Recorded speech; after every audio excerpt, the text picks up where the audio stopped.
aku bagus nggak? Bagus. Tapi nanti ya, Mama lagi sibuk nih. Oh, Mama. Nah, begitu ceritanya, Bu. Dan hal ini bukan terjadi sekali saja. Nah, saya menjadi khawatir. Jangan sampai keponakan saya tuh merasa dirinya diabaikan gitu loh. Nah, kalau hal ini terjadi terus, bisa-bisa anak itu tumbuh dan berkembang menjadi seorang pribadi yang tertutup. Iya sih, memang komunikasi itu harus dimulai dari lingkup keluarga. Penting bagi kita untuk memperhatikan anak kita supaya mereka tuh merasa dihargai. Nah, hari ini nanti kita mau ngobrol sama seorang pakar yang akan membahas tentang komunikasi, meruntuhkan atau membangun konsep diri pada anak. Kita nanti ngobrol ya. Baik, kalau gitu saya juga akan mempersiapkan anak untuk berlatih. Ya udah deh kalau gitu, saya langsung nemuin pakarnya aja ya. Oke. Ya Paman. Ayo. Lingkungan keluarga merupakan lingkungan terpenting dalam perkembangan seorang anak. Kebiasaan, falsafah hidup, budaya keluarga membentuk kepribadian anak. Harus kita ingat bahwa komunikasi juga memiliki peranan penting dalam membentuk pribadi yang cerdas, berani berpendapat, dan juga peka terhadap lingkungan. Di episode kali ini seperti biasa kita akan berbincang-bincang dengan seorang narasumber yang akan membahas tentang tema kita, komunikasi, membangun atau meruntuhkan konsep diri seorang anak. Jadi jangan kemana-mana pemirsa, kami akan segera kembali.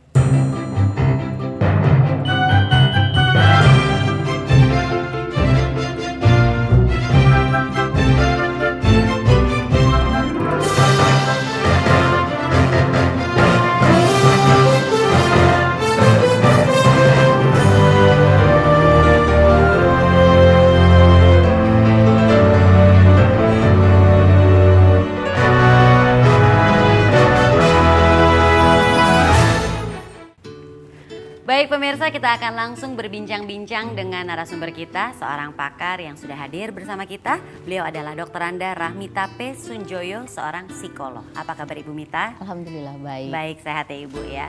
Ibu, ini mungkin kita akan langsung nanya nih tentang komunikasi. Sebenarnya komunikasi yang baik itu seperti apa sih Bu? Apalagi untuk anak-anak usia dini nih Bu. Ya, sebuah komunikasi dikatakan baik apabila pengiriman pesannya dapat diterima dengan baik dan benar oleh yang menerima pesan, disampaikan secara tepat dan jelas oleh si pemberi pesan. Gitu. Jadi siapapun mulai dari anak usia dini sampai dia dewasa pun yang penting itu pesan yang disampaikan diterima, yang memberikan juga menyampaikan dengan cara yang benar. Nah, mengapa komunikasi ini penting diterapkan pada anak usia dini nih Ibu Mita? Ya, karena komunikasi itu kan dasar kebutuhan dari semua orang ya. Ya, betul. Dan kemudian di usia dini itu sendiri melalui komunikasi dia akan bisa banyak belajar berbagai hal. Mulai dari pengetahuan-pengetahuan, bagaimana dia mengembangkan hubungan secara emosional gitu ya dengan lingkungannya, terutama dengan orang terdekat terlebih dahulu. Nah itu sehingga penting sekali berkomunikasi. Terbayang kalau anak usia dini itu tidak pernah diajak berbicara, tidak pernah mendengarkan suara-suara, itu betapa sepinya dia. Mungkin juga kemampuan-kemampuan, potensi-potensi yang dimiliki oleh anak tersebut menjadi tidak berkembang. Ya, mungkin juga dengan diajarkan komunikasi pada anak usia dini, jadi anak juga diajarkan untuk menyampaikan apa yang menjadi keinginan mereka. Jelas sekali. Dan kita juga sebagai orang tua menyampaikan apa yang menjadi keinginan kita juga. Betul, ya Bu ya. Betul. Nah, tapi kan tentunya cara kita berkomunikasi itu berbeda. Maksudnya dengan orang dewasa, dengan remaja, dan juga dengan anak usia dini pasti nggak sama dong Bu. Betul. Ya, Betul seperti sekali. apa perbedaannya? Ya, yang jelas kalau anak itu masih kecil, tentu kemampuan menerimanya juga masih sangat sederhana. Ya. Bahasa yang kita sampaikan, kalimat yang kita sampaikan tidak boleh panjang. Wah kalimatnya udah satu paragraf yang panjang sekali ya. Apa sih maksudnya gitu? Anak mungkin bingung. Apa yang diinginkan dari pesan yang disampaikan oleh si orang tua kah atau si pengasuh atau siapapun di sekitar dia itu gitu. Jadi seperti apa harusnya kita menyampaikan kepada anak-anak misalnya apalagi kita, usia dini ya? Iya, tergantung kita mau konteksnya apa. Katakanlah kalau kita ingin anak itu melakukan hal yang tepat, dia harus membuang sampah, itu jangan yang baik dong. Masa sampah dibuang sembarangan, padahal maksudnya kita ingin mengajak dia membuang sampah pada tempatnya. Ya sudah, katakan saja nak, tolong sampah ini dibuang ke tempatnya, ke tempat sampah. Jadi langsung kepada pokok Persoalannya, iya. Apa yang ingin kita sampaikan. Anak loncat, Oh, anak loncat-loncat di kursi, "Ma, kamu nakal banget sih, aku nggak bisa diem," gitu. Anak bingung apa ya yang dimaksud oleh ibu saya gitu. Tapi kalau kita bilang, "Nak, maaf tidak loncat-loncat di kursi," gitu. Kita ajak dia loncat-loncatnya di sebelah mana. Oke.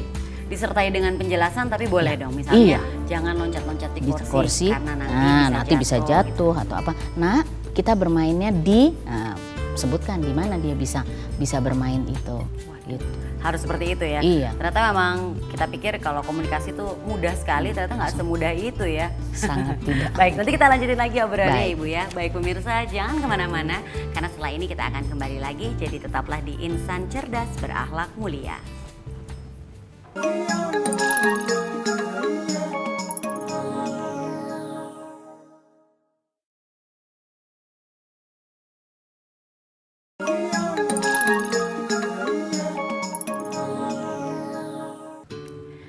Terima kasih Anda masih setia bersama kami di Insan Cerdas Berakhlak Mulia. Kita lanjutkan lagi ya obrolan kita seputar komunikasi yang baik nih untuk anak-anak. Tadi sudah sedikit disampaikan oleh Ibu Mita, mungkin bisa dilanjutkan lagi nih Ibu Mita tentang komunikasi yang baik nih. Oke, ya selain yang tadi sudah diungkapkan, Bertatapan mata ya bertatapan mata, kita juga begini. Ketika kita mau berbicara yang nyaman itu kan pasti kalau kita punya posisi yang sama ya. Betul. Dalam artian gini, kita mengajak anak kita seperti berbicara sebagai teman. Kalau kita sudah menundukkan betul-betul sebagai orang tua dan kamu anak gitu, itu biasanya anak agak-agak kurang nyaman. Mereka takut mau menyampaikan. Tapi kalau seperti dengan teman, itu dia akan lebih banyak cerita yang akan disampaikan. Saat mereka nyaman, mereka pasti akan Oh, banyak ceritanya bercerita kan, ya. dan kita tinggal memancing saja. Terus kemudian kita memperhatikan betul apa yang disampaikan oleh dia. Dan yang jelas kita jangan cepat-cepat untuk menyela, buru-buru menyalahkan gitu. Jadi anak baru mau cerita sedikit, tahu-tahu udah, oh itu nggak benar, oh itu nggak boleh gitu. Kalimat-kalimat seperti itu akan membuat anak menjadi enggan untuk bercerita kembali. Nah, Ibu Mita, kita kan tahu bahwa bahasa selain empati ya, bahasa itu juga dipakai dalam berkomunikasi merupakan elemen yang esensial juga ya Ibu ya. Ya, bahasa tubuh tuh jelas. Ketika kita mengatakan bahwa dia tidak boleh melakukan sesuatu katakanlah, tapi kita dengan muka yang ketawa-ketawa dengan mimik yang tidak serius, anak juga tidak menganggap sesuatu itu serius. Atau kita marah tapi modelnya hanya gertak sambal gitu. Jadi dia cuma ditakut-takuti saja, tapi kejadian itu ancaman itu tidak dilakukan. Itu ya sama saja gitu. Itu tidak akan bermanfaat buat dia. Tapi kalau kalimat yang kita sampaikan, gerak tubuh kita itu dia akan lebih yakin. Oh iya, oh ini nggak boleh ya. Terus sesuatu itu boleh juga kita dengan wajah yang senang, mimik ekspresi kita juga memperbolehkan gitu. Anak juga pasti akan senang melakukannya. Dalam hal penggunaan bahasa, kita juga harus memilih menggunakan bahasa yang mudah dimengerti anak dan juga tentunya menghindari bahasa-bahasa yang sifatnya negatif kayak Bu ya. Ya, kalimat negatif jelas itu jangan kita pergunakan bahasa yang sederhana. Kemudian juga kita menggunakan bahasa yang baku. Baku itu dalam arti bukan kaku sekali, tetapi bahwa ketika adik mau minum susu gitu, katakanlah kalau dia mengatakan cucu gitu, kita harus mengkoreksi dia, bukannya nggak boleh dek gitu, tapi kita adik mau minum susu. Jadi dia akan mendengar bahasa yang tepat untuk sesuatu yang dia inginkan itu. Dengan cara mengulang misalnya. Iya, jadi kita saat dia memanjangkan apa yang dia sampaikan gitu. Kalimatnya kan mungkin dia hanya mau susu atau susu, num cucu, misalnya seperti itu. Kita koreksi perbaiki dengan cara dan dia akan mendengar, dan ketika itu selalu dia dengarkan, dia akan bisa membantu dia untuk memperpanjang kalimat dia. Oh, ternyata harus saya mau minum susu, bisa seperti itu. itu salah satu bentuk bagaimana kita mengajarkan anak-anak menggunakan kalimat yang sifatnya positif. Yang benar. Tadi Ibu sudah sedikit juga menyinggung soal bahasa tubuh. Ya. Tapi tentunya kita tahu dalam berkomunikasi bukan hanya sekedar bahasa ya, tapi kita juga perlu memperhatikan tadi bahasa tubuh sudah disinggung oleh Ibu, dan juga suara, intonasi ketika kita berbicara. Itu juga merupakan hal-hal penting bukan dalam hal berkomunikasi. Untuk ya, Bu? mempertegas. Nah, bagaimana dengan sentuhan? Kadang-kadang kalau kita berkomunikasi komunikasi kan kita suka melihat ada yang menggunakan sentuhan, belayan, itu juga boleh Bu? Iya, ketika kita berbicara tadi, ketika anak masih kemana pandangannya atau perhatiannya, itu kan kita perlu untuk mendekatkan dia. Kita sentuh bahunya agar dia jadi memperhatikan kita. Oh, saya lagi ditanya ya oleh ibu saya. Oh, saya lagi diajak bercerita. Terus ketika kita mengapresiasi apa yang dia sampaikan, apa yang dia rasakan, kita berempati dengan apa yang dia alami gitu kan, kita mungkin memegang tangan dia, bahu, misalnya seperti itu. Itu bisa sekali kita lakukan. Berarti boleh saya bilang bahwa kalau kita berkomunikasi, apalagi pada anak usia dini, kita harus fokus, nggak boleh sambil ngapa-ngapain Ibu, sambil ngerjain sesuatu atau mungkin sambil berkomunikasi, SMS atau apa, itu mungkin sebaiknya dihindarkan. Itu nggak fokus jadi Bu ya. Betul. Ya, memang dengan demikian juga kita tahu bahwa sebagai orang tua kita juga harus berhati-hati juga dalam hal menggunakan bukan hanya bahasa suara tapi juga bahasa tubuh kita, gerak tubuh juga harus kita perhatikan. Seperti itu ya Ibu. Betul sekali. Nah, kita ingin kembali mengingatkan kepada Anda pemirsa bagaimana caranya berkomunikasi dengan baik, apalagi kalau kita lagi berbicara pada anak usia dini dengan menyaksikan tayangan berikut ini. Anak akan merasa senang bila dihargai. Meski hanya perbuatan kecil, mereka akan senang ketika orang tua memberikan apresiasi atas tindakannya.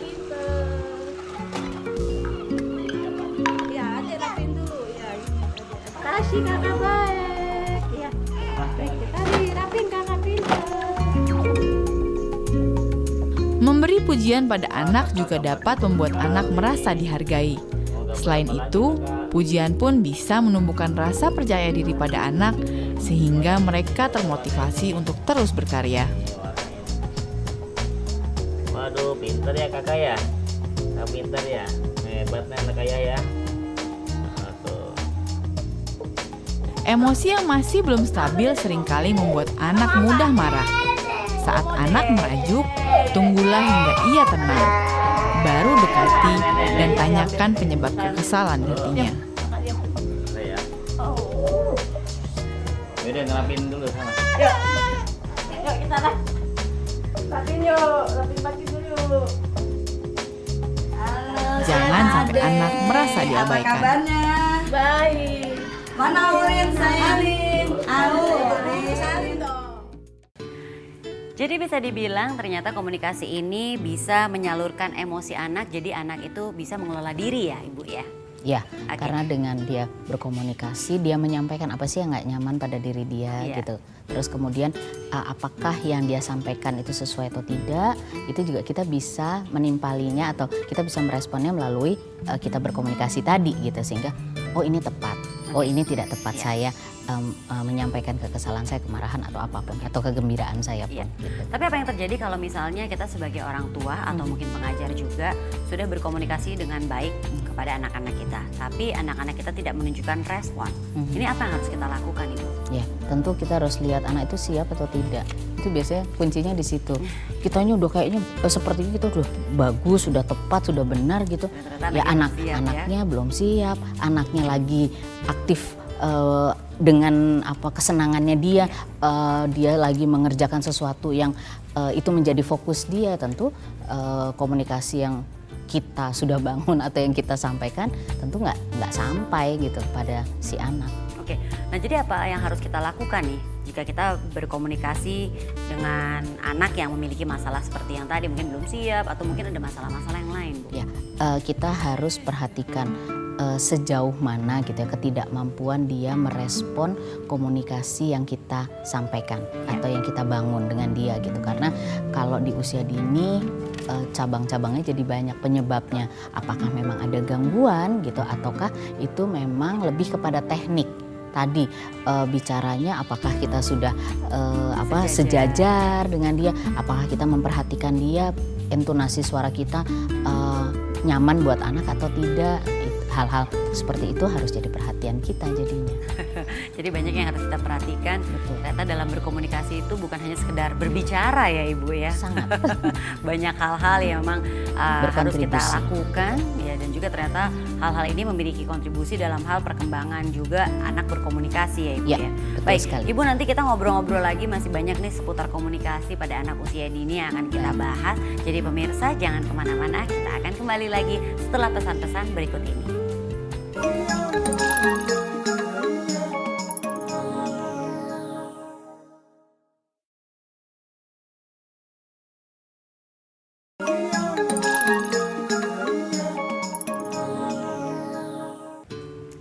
Pemirsa, mari kita lanjutkan lagi obrolan kita bersama dengan psikolog kita Ibu Mita perihal komunikasi ini Bu ya pada anak-anak usia dini. Ibu, jadi bisa dikatakan memang kalau kita sudah mengetahui tujuan komunikasi, lalu apa kebutuhannya, dan juga kita sudah memperhatikan karakteristik anak. Sebenarnya kita sebagai orang tua tuh harus lebih bisa melakukan penyesuaian ya Bu ya terhadap Jelas. anak-anak kita ya. Jelas sekali, karena kita yang katakanlah kita yang lebih punya pengalaman, kita lebih punya pengetahuan itu, sehingga kita yang harus menyesuaikan kepada si anak, sehingga nanti si anak bisa mengadaptasi, menangkap apa yang dimaksud oleh si orang tua itu sendiri. Gitu. Jadi, oh komunikasi yang benar seperti ini, oh caranya saya kalau mau menyampaikan sesuatu seperti ini, kalau saya merasa tidak nyaman dengan ini, begini caranya, bisa seperti itu. Nah, kalau kita berkomunikasi yang positif itu harus seperti apa jadinya Bu? Ya, komunikasi yang positif dalam artian tentunya bagaimana kita selalu menyampaikan sesuatu itu dengan cara yang tepat, gitu ya. Jadi kita tidak apa-apa duluan kita langsung marah. Kita tidak senang tapi kita caranya nyindir.